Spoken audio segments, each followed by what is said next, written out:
Hey guys, crew of Line Wave, I'm Aaron. I'm Shane. I'm Aaron. And we're back with Legend of Korra. Last episode was the second episode of the Metal Clan arc thing, but are we going to go back there? Because we know that the bad guys are here, and his group of bad guys, they know that the Avatar is at the Metal Clan. So, where are we going to be going? This time, I'm not sure. It's a really fun episode. We are still gathering more Airbenders as we travel the world, seeing new sights. We haven't traveled anywhere for like two episodes. We've traveled places, and what else, guys? Metal bending and Bison. What's his name? Made a Magneto suit. Yeah, Varric had a Magneto suit. Jesus from Walking Dead right now. What is the name of Beifong's sister's daughter? Sue? Opal. Opal is going to be going to the Northern Air Temple. Yep. So let's get into the next one now. Tenzin has brought the Airbenders to the Northern Air Temple to begin their training. Oh, did we get Tenzin episode? Hell yeah. Original Airbenders. I come seeking boring stories to take back to the spirit world. Oh, it's Bumi. Yay! He's holding on tight, man. Shit. Just want some people to take this shit seriously. Yay! This will get their attention. What about those? It's a whole herd of bisons. Actually, the plural of bison is bison. Whoa! Cool! Wow, look at that! Dad! We brought you more Airbenders! Sweet! And we tamed some more bison. His son could tame him. Okay, everyone is dismissed. We'll just pick this up tomorrow. Well, you gotta greet the new people. Yay! Avatar Korra is calling on the temple radio. Radio? She'll be headed your way soon. Really? That's wonderful. She is wonderful and pretty and so smart. And what about Bumi? He was a naval commander. Maybe he has some ideas about how to get people motivated. Bumi? He's my worst student. Yeah, but he loves to organize. We'll be back before anyone realizes we're gone. No, they're gonna bite you and leave square teeth marks in your legs. We're gonna get eaten. Whee! Kid can already air glide pretty well. Whoa! Did you see that? Look! Jellyfish. It looked like a Venusaur. Aw, look how cute! Kai, get out of there! Uh-oh. You were between a mother and her cubs. And you dropped your glider. And she's missing part of the horn. That before. My dad says I'm not a master yet. You can do everything your dad can. You have to invent a room. Plus, you have all those spirit powers. Man, the guys at the beginning had it easy. Well, I guess cool is just something you're born with. Bumi, can I talk to you? Hey, Let me fuck guess, these you want to guys. criticize He's the me only for airbending something. master. Actually, I need your help. Oh, shit. I'm going to break you down and build you back up. Now, get moving, recruit! Shit, not again! Nothing like a 10-mile hike first thing in the morning. Don't these robes come in a warm bison fur version? No, of course not. No! Airbenders are able to warm themselves with only their breathing. Cool. Everyone get into the lotus position. Dang. That'll be awesome. That's so far away. That's the worst bit when you get that far away. We need to go back. Now. Now that we're refreshed, it's not hard if you concentrate. Hope those things aren't too close to each other. Get back up! What's the matter? You can't handle it, soldier? Ignore the lemurs digging in your ears. Concentrate on your breathing and you won't even know they're there. Just doing with one leg, I'd be happy The with head is myself. shaved, and Airbender is able to feel the wind around him. It is both humbling and freeing. Yay. I'm not sure I want to shave my head. That's fine. Shaving your head is a personal choice. Wait, what? That's Aaron right there. Fine, then we... Oh my gosh, it's that one game. Right? Remember, Airbenders move like the wind. Where's behind you? Oh, I didn't figure that, did you? He loves it. That would hurt like hell. Yeah, it would. Stay light on your feet, and you'll never feel... Oh, this cactus. Nature's needle. Oh, fuck! Nature's needle! Everyone is waiting for you, Bumi. If you don't make it over in the next 30 seconds, they'll all have to run through the course again. You can do it, Bumi! Come on! I want him to succeed so bad. Damn it! Oh. Fuck. You're letting your fellow airbenders down. Do it, Bumi. I'm finished. I never wanted to be an airbender, and I'm too old to be back in boot camp. Count me out. Fine, quit. We don't need your attitude in the new Air Nation. Well, since I'm a master, when do you think I can get my tattoos? What brought this on? I was just talking to Kai, and he was asking me, so... Kai, what does he know about when you should get tattoos? The answer is no, you're just a little girl. I'm not a little girl anymore. I can airbend just as well as you. I know everything about our culture and history, and I have a stronger connection with the spirits than you ever will. Just lead them through the Bagua circle. Oh my gosh. Look to your left. Look to your right. One of those people will not make it out of here alive. Holy shit! Where are the babies? Oh no. So here. That one was here. What are these kids doing in my camp? We caught them sneaking around. They're those new airbenders. Must be living up at the temple. Is he wearing bison fur? Yeah. We'll take them to Ba Sing Se with the rest of the fresh meat. Fuck! Fuck this guy. Damn. A fucking queen is still at it. I'm offended that he was wearing bison fur. Yeah. Yeah. I saw her fly off on her glider with her boyfriend. What? Her boyfriend? God. God, Newman. The Earth Queen and her fancy friends pay big money for bison steaks and other weird meat. I even heard she ate her dad's pet bear. You're Bosco! disgusting. No! Hey, Bitch! do that spirit beaming thing you did to find me. What a fucking army of airbenders to rain hellfire down on these guys. Hellwind. Junora's in trouble. We have to go get her. Master Tenzin isn't here. It's up to us. Iki Yeah, and this is Milo the grab Bumi. some bison. Airbenders, move out. Autobots, roll out. I don't know if I'm ready to get in a fight with some bison rustlers. I can tell without the telescope that they're mean looking. Listen, and we're not leaving until we bring them home. Leave no airbender behind.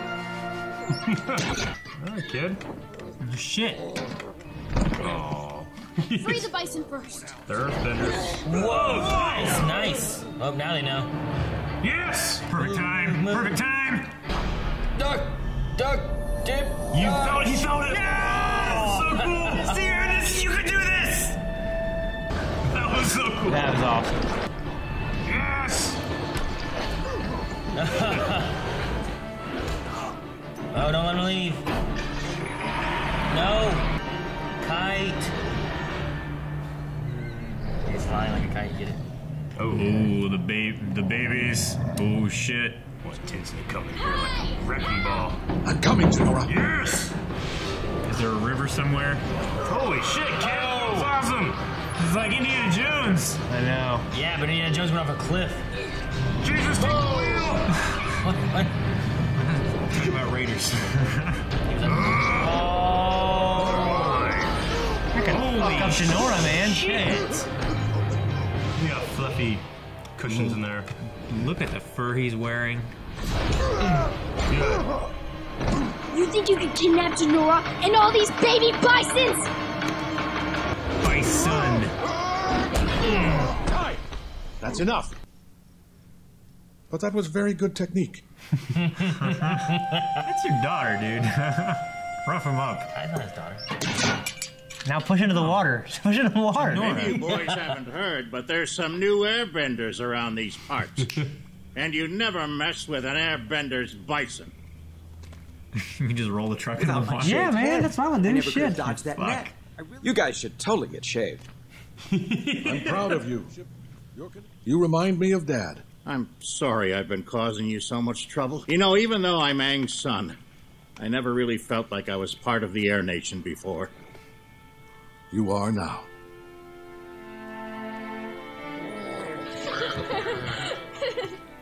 Oh, they're all friends now. Likes you The now. Bison are the original airbenders. Does that mean I can get my airbender tattoos? It's hard for me to believe that my little girl is grown up enough to have her tattoos. But I promise I'll think about it. Aang was that age. Fair enough? Yeah. Denora, look! They're flying! Yeah. baby bisons are flying. They can't control. They just keep floating in the air. Going up, up, up, up. I guess everyone is growing up. That'd be terrifying if you just started floating for the first time at like a week old. Okay, the original Airbenders. That was really fun. I really enjoyed that. That was a fun episode, yeah. It was good. I'm excited to see, like... I like smaller stories. Like, will they be able to...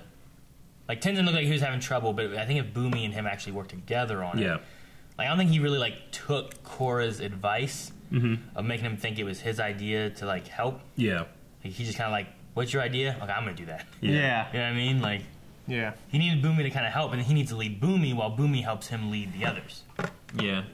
I was pissed at everybody in the beginning just because, like, they weren't paying attention to anything he was talking about, and, like, he would, like, show up and they're like, ugh. And they got up and left. I'm like, fuck you guys. He's the only airbending master, you know? I don't know. There's just such disrespect to your teacher. Yeah. Who you, like, came to this place. He invited you, and they were showing such disrespect. Granted, he went way crazy with the other side, you know. Yeah. Well, I was pissed at these guys. I mean, I feel like that's a little bit of transference too, because we would be so thankful to have this power.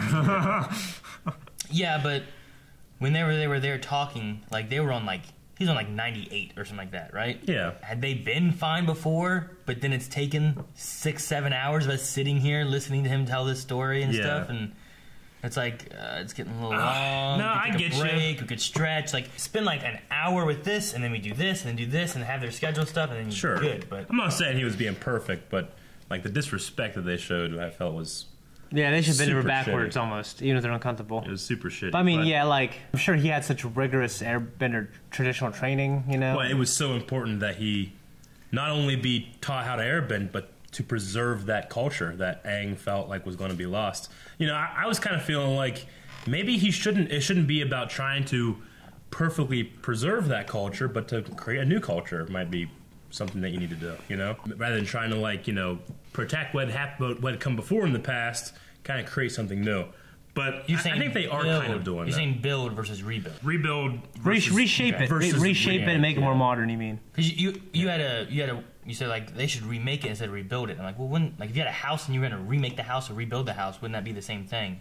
But you're taking about like take the house and don't make the same thing, but like build upon remodel it and make it like what you, when I think about rebuild, now. I think about making it exactly the same way, and then I think about remake, I think about doing it a different way. Is how I think of it. But it doesn't have to be the exact same way you think of it. I just really enjoyed the fact that after the Air Bison saw that they were Airbenders, that they were like warming up to them. Yeah. So they're actually like sentient. They're like aware of like. You always knew that. Well, I know, but like even the wild ones, they're not actually like wild. They just don't know them. I'm disturbed. We see these poachers. Yeah, like in the rescuers down under. It is kind of like the rescuers down under. Yeah. That fucking lizard. Yeah. Shelly. What's name was Shelly? Was it? Wasn't it Shelly? I don't know. It's a fucking lizard. Pretty sure it was. It was some girl name. I don't know. It was Shelly. It was either Shelly. It was started with an S, but it was either Shelly or like Shelly. That was like Lucille or some shit like that. No, I don't think so. I thought it was Shelly. But yeah, I get your goose eggs. How you can get your eggs? Well, I mean, I saw the little bison there. I felt so bad. Like, bison meat. But that guy, you know, he was wearing a bison fur, but it was not very big. I mean, that's definitely a smaller bison. Down. Yeah, but it had the patterns on the back. The pattern on it looked a lot smaller than like the pattern that would be on a full size one. Could have been the tail of a full size one. Joanna, right? Could have been. Huh? It's Joanna the Goanna. Joanna. Joanna. Yeah, it's Joanna for sure. I wasn't sure about the pronunciation because. How'd you know that? Huh? He looked it up. He looked it up right now. Joanna the iguana. Yeah. The idea that airbenders can warm themselves by breathing, which is pretty much exactly what firebenders can do. They warm themselves by breathing as well. Warm themselves just by being firebenders. That's what Zuko did whenever. Well, no, they had to do it through breathing. That's what Zuko did whenever he was stuck in the ice chamber in the prison. Mm-hmm. He was sitting there with the breath warming himself. Yeah, it's bringing out like the internal heat that they have and stuff. But like the airbending being able to do the same thing. Like, can they create cold and hot air? I was like, can they do the opposite if they're in the desert? Can they cool themselves? I would say that would be if they're able to control that kind of like cold air, hot air. That could kind of lead to the idea of the one guy that knew how to fly 24/7. Like the air pressures might be able to make a way of like flying without a glider. Yeah, maybe. I mean, of course, that could just be the glider in general. Yeah, it's warm and air, cold, and stuff like that. They can semi-fly with like the airball technique. Well, yeah, stuff too. But that guy, you know, that legend, whatever, he's like someone that never touched the ground for 70 years or something like that, right? Yeah, yeah. A guy who fasted for, what, 90 days? Which, actually, I figured out, it didn't make sense for the ball to be causing levitation like that, but it's actually the Magnus effect. Yeah. So, you know where you put a backspin on a ball, and it'll actually, like... Sure. That's the Magnus effect. It's caused by faster-moving particles causing resistance on the underside. It's able to give and them then the slower-moving particles causing less drag, and it actually forces it up. What are we talking about? Magnus effect. What ball? NASCAR? The air ball. The air ball that they sit on and they fly around on. Yeah. See, whenever they're talking about getting your tattoos, I'm pretty sure it was that you got your tattoos when you became a master airbender, and you only became a master airbender when you invented your own airbending move. That's what Aang did. He created the air ball. Yeah. Well, are you sure it's not like if you create your own airbending move, you can become a master, but like you can also become a master if you don't? What if you discover a new one independently? Like that could be why Aang got it at a younger age, maybe compared to like maybe other people. Like it's just one of the criteria of becoming one. Like if you're 10 years old and you create an airbending move, you can become a master. But otherwise, like maybe most masters don't become masters till like 20. Yeah. You know, maybe something like that. Maybe. We don't know. I just feel like we just had the information. I just feel like later on, like Shane said, like the people in the early days probably all became masters, but like later on, like nobody was a master because how the hell do you come up with a new move? Yeah. Yeah. There's only so many things. Some of the original.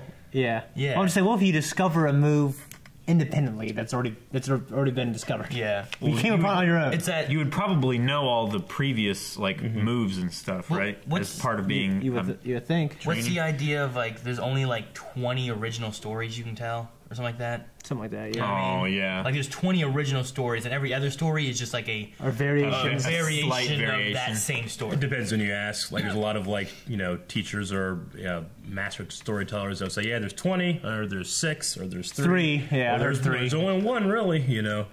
But stronger than us all. Yeah, I mean, with something like air, I mean, when you're doing like lightsaber choreography, it's like, oh, we've done everything. It's like, no, there's gonna be something new you can think of. You just gotta find it. We must always find one.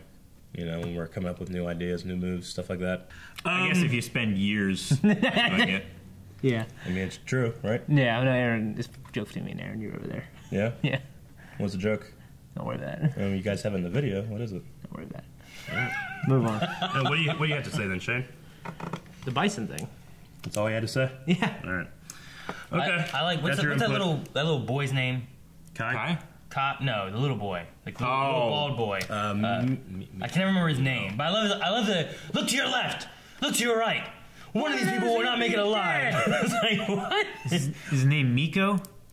It's like yeah, it's something like that. I don't know. There's Janora.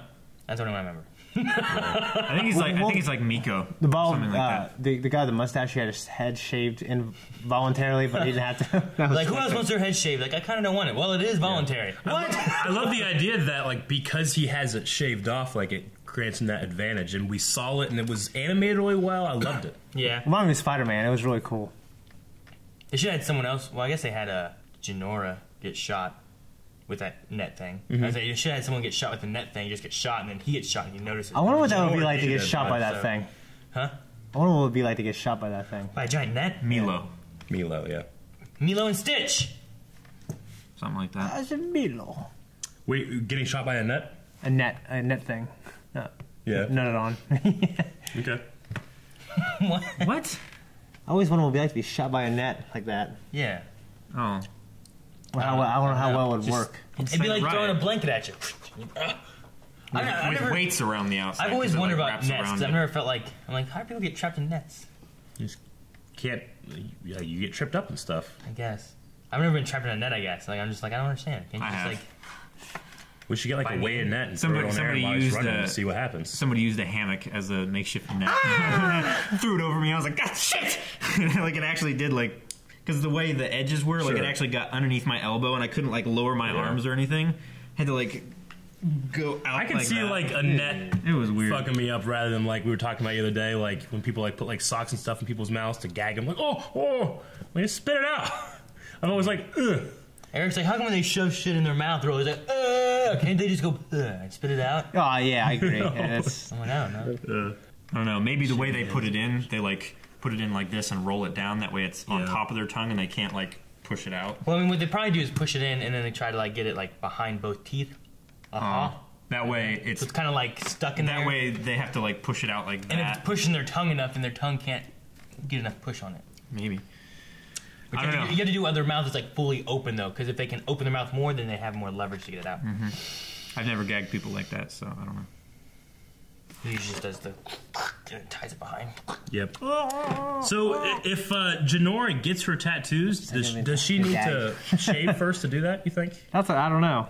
He said it's voluntary, so well, probably yeah, not. but to get if she wanted her tattoos, would she have to just shave? draw it on the forehead? Like they don't do it all the way up. I would say yes because the airbending master avatar that we saw that was a woman was shaved head. Yeah. What's a canon reason for non-human Jedi Padawans again?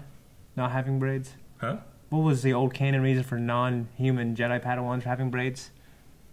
I don't know. What are you bringing this up for? Made me think of like she's a girl, so she had to shave her head. Or they have something different. Because I remember one time Obi-Wan, he's a human, he had a braid, but like maybe like a Twi'lek wouldn't have that. I mean, do like a French braid. Ahsoka has the same thing. They just put like decorative stuff around on a thing.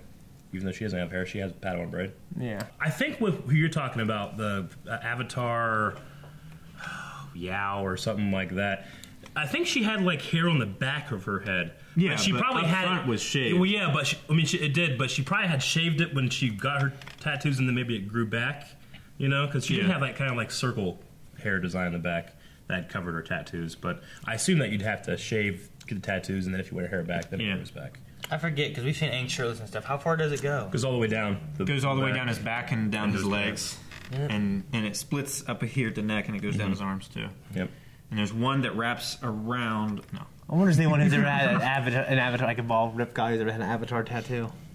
I don't know. They brought up the necklace that was stolen again from Guru Lahima. So I wonder how that's going to factor in. What was Lahima the one that could fly, or am I just adding that to the previous thing Zahir had talked about? It was I can't remember what was inscribed on there. I don't think the story that he was telling was about Lahima. Kaya mentioned that name, referring to the necklace. The necklace, right? I know, but the necklace had something inscribed on it, and I thought it had something to do with take this medication. I thought it had something to do with like turning into the wind or something like that. She's like the wind. I think it was like being weightless. Transforming into wind. You're saying because we were talking about like, is that like a teleport thing? Is that like a flying thing? You're saying is that necklace related to what he was talking about when he was in prison, talking about the guy who never touched the ground? Well, there's that, but also like they brought it up again in an episode that he didn't even appear in. So obviously they want you to keep that in mind for what's going to be coming in the future. So like, how's that going to tie into what we see? I don't know. The Earth Queen ate Bosco. Remember Bosco the bear? He was super special. He heard that. He heard that. Stories about that. I don't know. I can see that. She's doing it. She's a bitch. She is. She hates animals, right? Yeah. I just started saying stories like, oh, supposedly Eric ate this. And then I was like, Eric ate this, you hear that? Like, it might not, I got Chef like Hershey syrup in his cocoa beads. It might not be true, but it could be. She hates animals. Yeah. I don't like her either. Yeah. But if she eats bison meat, she could have. But maybe the bear actually just died and the dad cried. I just saw buried it. Oakjaw or whatever on Netflix with like the pig, like that. Yeah, and like they had all the baby ones and they're shooting them in the head with the little pressurized gun thing. The captive bull. Maybe think of doing the bisons, putting them on the line, doing that. Maybe feel so bad. Terrible. Maybe feel so bad. I like the bisons. Like in It, where they were doing the sheep. No, yeah, and I also think of No Country for Old Men. The guy doing that. Eric, you guys raised cattle and stuff, right? You guys ever have one that was like a pet and you had to eat it? Or did you? You don't really consider them to be pets. I mean, you give them good lives. As a kid, though, like I know kids often will get attached to animals and stuff easier than like when you get older and you keep that separate. No, we used to always understood where our food came from. I think when you're raised around farm animals, I just want to like eating an animal. Like we had rabbits. Like if you had a pet dog and it died, would you eat it? No. No. Well, we had rabbits. Savages. My dad raised rabbits and chickens, and I remember getting attached to the rabbits, and we didn't kill 2 of them because I kept them as pets when I was younger. And you remember too, like so he's like, "You want to keep these as pets? The rest are they're going." Like we had, you know, when you have like a herd, when you have a whole bunch of animals like cattle. You're not like killing one a week, you know. You're killing one a year, maybe, you know. So, but you're getting 10 more that year too. Yeah, so, like, you know, it's not like you know all of these are. Yeah, we have names, we have numbers to track them and stuff too. But yeah, we would name them the bulls. And numbers stuff like makes that. it less personal though. That's Yeah. like that's why numbers is just to track what fields they're in, make sure they're. That's why the clone troopers had numbers rather than they don't need names. Yeah. Well, like cattle tags. But I mean, my dad called rabbit like a 2-digit number rather than a full name on a tag. Yeah, I understand that. That's not what I was saying about how many numbers on a tag. I fucking care. But no, I mean, my dad had 2 dogs before I was born named Dog. Dog. He just called him Dog. Not all of them were named. Some of them were, you know, and we would get attached like, to the calves and stuff like that. But now, when it came time to slaughter, I mean, I think we all kind of got it and understood. Yeah. Meat tastes better than a friend. Not necessarily that, but you know, try both. These cattle were free range. You know, they're not stuck in a concrete 4x4 cell where they're meant to, you know, to do only one, like a factory farm or something. Yeah. You know, and they're bred for this purpose. These animals don't exist in nature. You know. Yeah. Like, you know, they would never existed if they weren't bred that way. So it's just a different way of it's just farming. You know. I just wonder. We're talking about like the bear getting eaten, maybe. I just wondered if like it was ever like in your family, because I never raised cattle. We had cats. Some cats I get attached to if they died. Some cats I didn't care about. Yeah, I had so many, and I just don't care about any of them. I mean, whenever you're like in 4-H and you take like a hog as your project, right? Yeah. Like you get it when it's a piglet, you raise it, you feed it, you pay for everything. You know, it has a name, and then you show it and you sell it. You know, and it kind of like prepares you for that kind of lifestyle. You know, when you're younger, you're indoctrinated not to care. People just like, I'm not going to sell it. This is my pig. Yeah, I mean, you need to have yeah, that's true. The kids, you think you just don't sell it? Yeah. I've met several people who they just don't take them to the fair. My buddy Amanda Baker, she did that when she was younger. Then she got a pig, and when she was older, wanted to do it again, and she ended up keeping it because she's not just this big ass hog running around her yard. You gotta be careful with those too. Those things get like 700 pounds, and if they get out into the wild, they will transform in like 8 weeks. Yeah, into this. There's a monster. Like they'll grow thick hair. They become they'll feral. get the tusk. They transform. They're a wild boar and a pig in the farm is the exact same animal. It just depends on where they're at. You mean like the fat pink pigs? Yeah. You just see run around on a farm? Yeah. You let out in the world to grow hair and tusks? They're not pink when they're older. It would transform, yeah. That's weird. Yeah, it's really weird. Let's not talk about pigs. What are you talking about bears? I want to track a pig and do this. Yeah. I want to watch it transform. Yeah. Or put a GPS tracker It's like on. Transformers. Roll out. Okay, all right, guys, we're done. Let's finish up. All right, let's hit the button. And now hit the button. You can go over to patreon.com/blindwave where you can find the reaction to the next episode of Legend of Korra. You can also subscribe over here because we do these every single week. And if you want to hear more about pigs or local farms,